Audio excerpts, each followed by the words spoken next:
โอเคก็จะมาเอ่อดูกันว่าในเครื่องเรามีอะไรบ้างก็มาดูกันเลยก็จะมี Google แล้วก็วันที่แล้วก็เวลาก็ตอนนี้ก็4 ทุ่มจะเป็นเพลง I Single แล้วก็ในกระปุกก็ไอเมลแล้วก็เบราว์เซอร์แล้วก็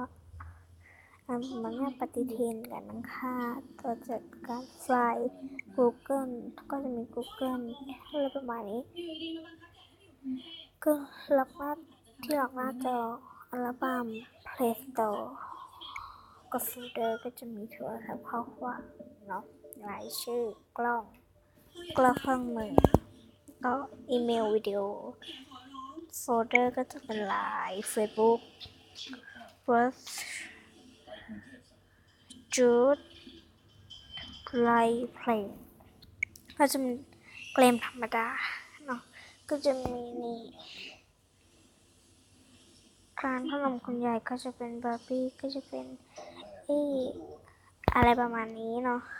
ก็จะเป็นเวทีทองเวทีเธอก็จะเป็นแข่งหมูไทยแชมป์แล้วก็ที่เขากำลังฮิตกันอยู่ตอนนี้นะคะก็จะเป็นสายปลอมเลี้ยงหมาเหมือนหมูแล้วก็พิธีกรหมูผู้สายปลอมก็แฮปปี้ฟาร์มแล้วก็หมูตัวหันซาฟาร์มหมูเนาะก็จะเป็นนี่ก็เลยอย่างก็จะเป็นโฟลเดอร์รูปภาพถ่ายภาพนี่นะคะนี่เนาะก็จะเป็นพูลูที่เราเลี้ยงอยู่เป็นโฟลเดอร์ไฟก็ที่ทำหน้าจอแตก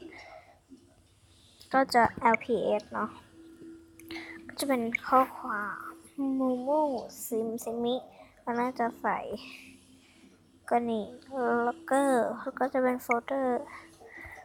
พวกถ่ายภาพก็จะเป็นที่เลี้ยงสัตว์ก็จะเป็นที่เล่นไม่ได้ทำไมครับแล้วอันนี้ก็ฟังเพลงอนิเมะเนาะโฟลเดอร์ก็ของน้องก็จะเป็นที่อ่านหนังสือเนาะก็จะเป็นเพลงหนังสือโลกการ์ตูนวอลเปเปอร์อนิเมะที่ฟังเพลงนี่นะคะก็จะเป็นที่เราถ่ายอยู่อันนี้ก็จะเป็นอันนี้นะก็จะมีแค่นี้เลยโอเคสำหรับวันนี้ขอลาไปก่อนค่ะสวัสดีค่ะบ๊ายบายอย่าลืมกดไลค์กดแชร์กดซับสไครต์ด้วยนะบ๊ายบาย